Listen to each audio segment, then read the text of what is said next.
Yes, the relay on YouTube. Check it out. Lots of stories about me on there. All the boxing facts and info that you want in a very entertaining, educational manner. The relay. Check it out on YouTube. Welcome to the motherfucking relay where we're covering today's top boxing news. Okay, we'll start with this. Trainer and manager extraordinaire Rick Ramos took to social media saying, "I'm sending a big shout out to Ivana and her manager. Now we have to wait until June to fight. Good job. Hashtag boxing at Matchroom. Hashtag Casquilla. IQ News. DAZN Boxing. What a waste of time." To what Twitch, the illustrious Cynthia Conte responded, "What happened?" LOL, her manager bid on the fight, won the purse bid, but forgot he doesn't have the money to pay it.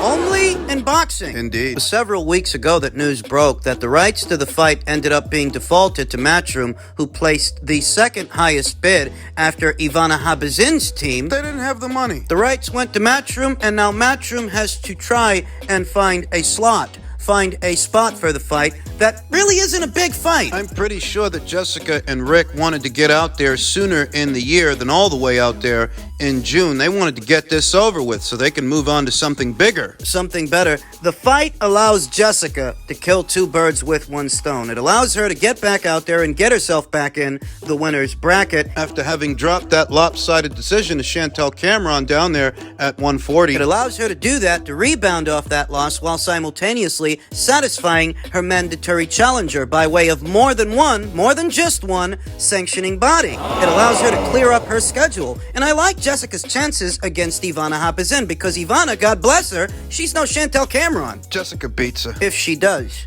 I think the play for Matchroom and Jessica, Team McCaskill, I think the play is to match her against the winner of Sandy Ryan versus Marie-Pierre Huel on the premise that Sandy wins the fight. And I think she can. I think she will. If she does, and she becomes the welterweight division's WBO champion, you can then set up an undisputed title fight between Sandy and Jessica. That's what I think the play is, and all Jessica has to do is make it past Ivana Habazin. I think that she can.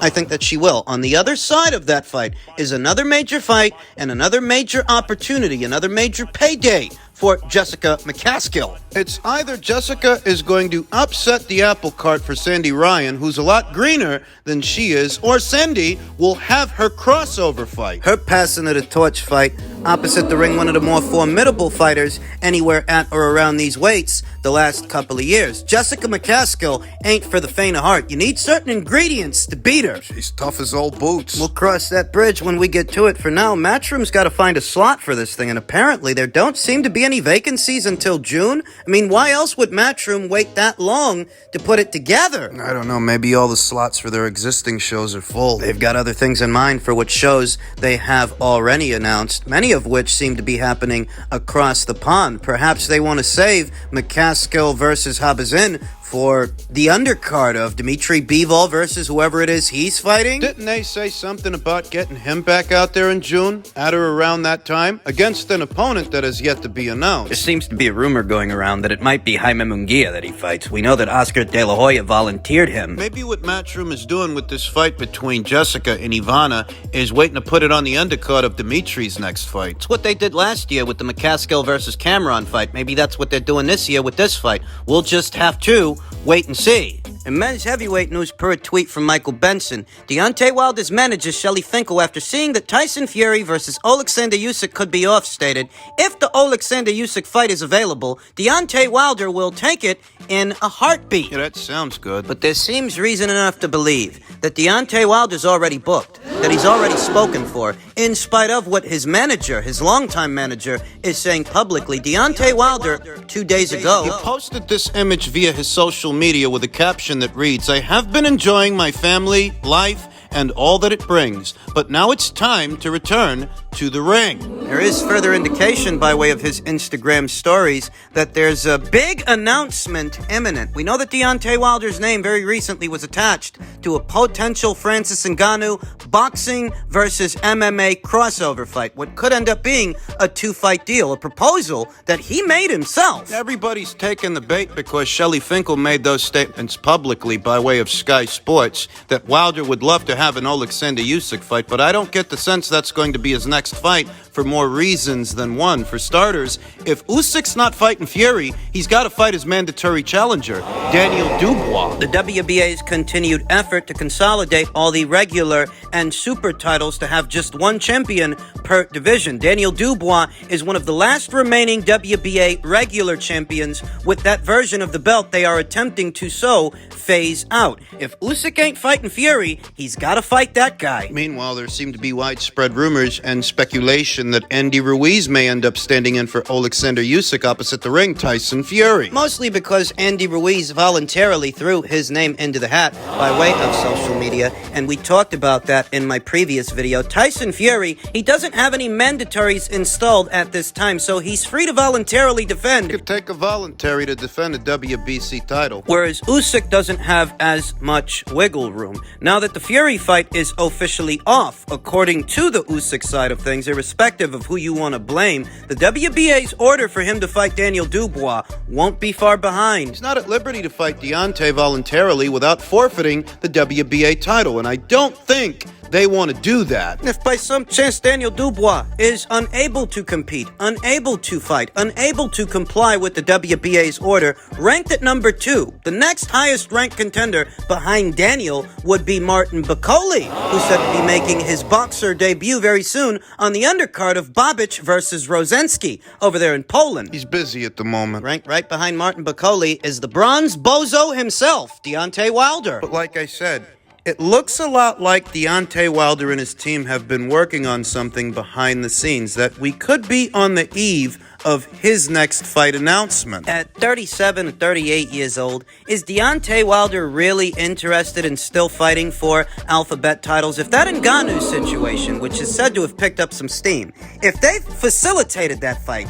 and they're getting somewhere with it, does he really care about boxing Usyk for 3 alphabet titles, given the money that he could make boxing a much less experienced guy? It's easy money. For Wilder, it would be. We often talk about how uncoordinated and haphazard Wilder's movements are, how he really is just a one-handed fighter, a one-handed puncher. But even he, opposite the ring, Francis Ngannou, who has next to no experience as a boxer. It's easy money. For Deontay Wilder it is, and at this age, I don't know that he gets out of bed for alphabet titles by way of the sanctioning bodies anymore. Not with an opportunity like that in the works. I don't know. Shelley Finkel's voluntarily throwing Wilder's name into the hat, but that could just be Shelley Finkel keeping his fighter's name relevant by attaching him to current events, a current situation that's playing out quite publicly. He's just getting his guy's name out there. I don't know that anybody should get their hopes up for a Wilder versus Usyk fight.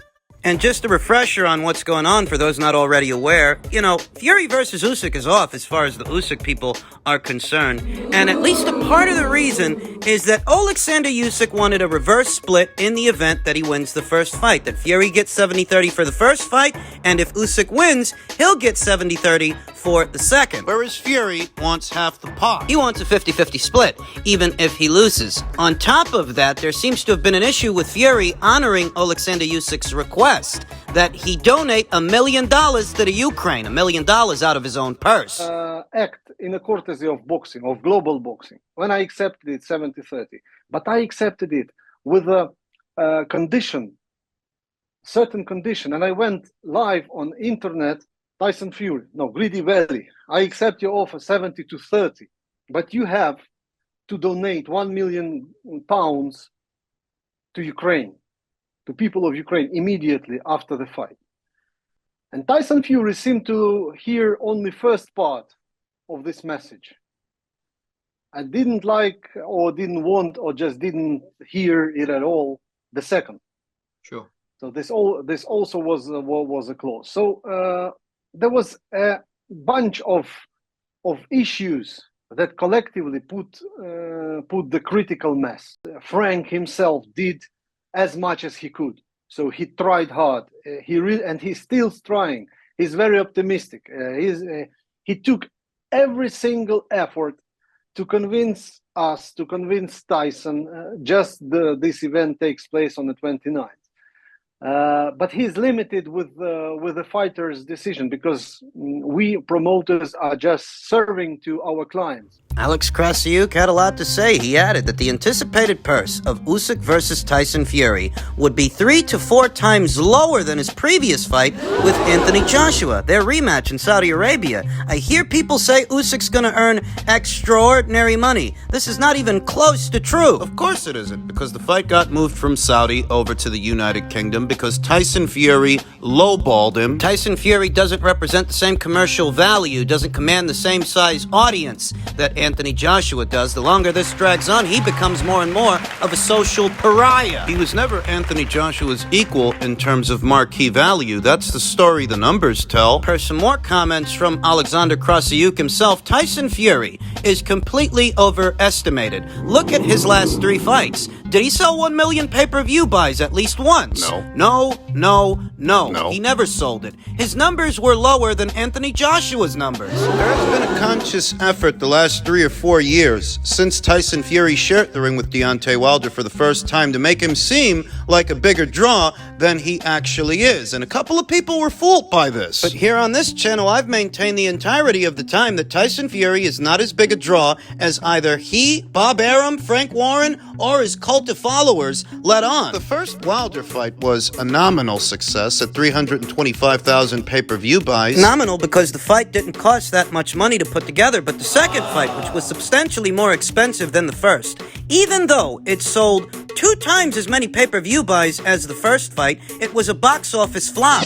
It failed to break even because they overestimated Tyson Fury's value. And Wilder's. They paid those guys too much money. Money they weren't able to bring back due to rampant piracy in the sport. They overshot it. In the third fight, sold even less pay-per-views than the second one did. The Dillian White fight in the United Kingdom. Tyson Fury didn't sell with Dillian White what Anthony Joshua sold with Vladimir Klitschko or Joseph Parker. In the top 10 highest grossing box office fights in the United Kingdom, Tyson Fury is not ranked anywhere among them. Not with the Dillian White fight and not with the Derek Chisora trilogy. Making Tyson Fury's handling of these negotiations with Alexander Usyk even more preposterous. Though Tyson himself in these negotiations was more of a saboteur than a participant. The more you look at this thing, the more you realize that Tyson Fury had no intentions of fighting this guy. When Sugar Hill Stewart very recently arrived in the United Kingdom with just 5 weeks to go before April 29th, when he arrived, he wasn't there to train Tyson Fury. He was there for Lawrence Okolie's upcoming fight this weekend, and he said as much himself. From Sugar Hill Stewart's mouth to your ears by way of Boxing UK. You're telling me 5 weeks out from the undisputed heavyweight title fight, Tyson Fury's head coach, his head trainer, wasn't preparing him for that fight. He was actually in the UK for somebody else. And you bozos believe that Tyson Fury was negotiating in good faith. Do me a favor. As many demands and obstacles and issues as Tyson Fury himself raised with these negotiations, you really believe he was trying to fight this guy? It was a bit surprising to hear from Alexander Krassyuk that Frank Warren tried to do everything he could, but ultimately, Frank is just representing his client, and he must bend and bow to his client's whim. The Team Usyk don't actually blame Frank for the fight's collapse. Frank did everything he could to try to make it happen, but ultimately, the final decision falls on the fighter. The fighters, and one of those fighters has worked very hard to make these negotiations as difficult as they possibly could be, and that guy's Tyson Fury. And everybody knows it by now. Almost everybody. Almost everybody sees it. Now he'll either fight Andy Ruiz or maybe Deontay Wilder for a 4th time. Meanwhile, Alexander Usyk will begin negotiations for his next fight this weekend. His promoter, Alex Krassyuk, has stated. Krassyuk added that it will be a mandatory defense with Daniel Dubois first in line. But Philippe Hrgovic, by way of the IBF, is also possible if Dubois has not yet recovered. He had an injury after that Kevin Lorena fight. The fight with Daniel Dubois would require Team Usyk to continue to work with Frank and George Warren because Daniel's a Queensberry Promotions fighter. Though underneath it all, I think they'd prefer to go back to working with Matchroom, who get things done smoothly. Yeah, at least according to Alexander Krassyuk, they do back when he spoke to Rob Tebbett. I can't say I'm at all surprised that this is how these negotiations turned out. Anthony Joshua weighed in on the whole thing, saying, look at all the shit they're going through now. It's just crazy. It's good that people can actually see the shit that people have got to put up with to make a fight. Me and Usyk got 2 successful fights done. Yeah, and according to Team Usyk, negotiating a fight with Matchroom, negotiating a fight with Anthony Joshua, it's smooth sailing because nobody's trying to waste anybody's time. Whereas with Tyson Fury, it really is the exact opposite. He wasted Eddie Hearn and Anthony Joshua's time a little over a year ago with what was supposed to be their fight, providing all those reassurances that Deontay Wilder couldn't and wouldn't get in the way. And in the end, he did. Tyson Fury wasted their time, and more recently, he wasted Alexander Usyk's time. Team Usyk's time, the fans' time. But nobody's surprised. Nope. At least I'm not. He's becoming predictable over time, and he's likely going to resort to his old tactics. It won't be long. He's gonna start calling out Anthony Joshua again. Wait and see. To that, Anthony Joshua himself said, I can't say I'm just going to wait around for this geezer. There are other great fights out there I can have. Without Fury on my record, I will not regret my whole boxing career. If he's on it, I am on it. If he's not, whatever. He's got the right idea. He's got the right attitude. He shouldn't give Tyson Fury an out. After single-handedly sabotaging the undisputed title fight with Alexander Usyk, who beat Anthony Joshua, Anthony himself shouldn't give Tyson the opportunity to waste more of his time. And the fans' time with his public shenanigans. These guys like Tyson Fury and Deontay Wilder, who have consistently wasted Anthony Joshua's time, Eddie Hearn's time, and the fans' time with their faux negotiations with Anthony. Anthony shouldn't give him the time of day. These are older fighters than he is. He's got more good years left in the sport than they do. Deontay Wilder's got 1 foot halfway out the door, and so does Tyson Fury. While Anthony, he's breaking in a new trainer, breaking in a new style, on the rebound. He shouldn't focus on those guys anymore. Or the sanctioning bodies and their belts, all of their stipulations, time constraints, schedules, mandates. Right now that he's not a champion, it's an ideal time for him to do things his way on his schedule. Fight 3 times this year if you can. It won't be long now before Tyson Fury crawls from out of his hole and starts name-dropping Anthony Joshua in videos and interviews. Whether he fights Deontay Wilder or he fights Andy Ruiz, you can bet your bottom dollar that bringing up Anthony Joshua is going to be a part of the sales pitch, irrespective of who Tyson Fury fights next. That's what he's going to do, because he's predictable. And Anthony shouldn't play along. Neither should Eddie Hearn. Don't entertain any conversations about doing a Fury fight after he's wasted everybody's time. You're going to give him another shot to waste yours. It's pointless. Let him find some other way, some other name, to try and satiate the angry mob that has amassed as a result of his sabotage. Him dicking up the undisputed title fight. Let that settle with them, and let it fester. And all the while, behind the scenes, you get back on track, you do your job. Fuck that guy. He's fallen from grace and turned the boxing community at large against him. Let them have their fun with that. Fuck that guy. I think for years now, Anthony's tried to please everybody, and he's found out you can't please everybody. Tyson Fury certainly isn't trying to, so why are you? They need to do things differently at this stage in Anthony's career. And they can start by not letting Luke waste their fucking time.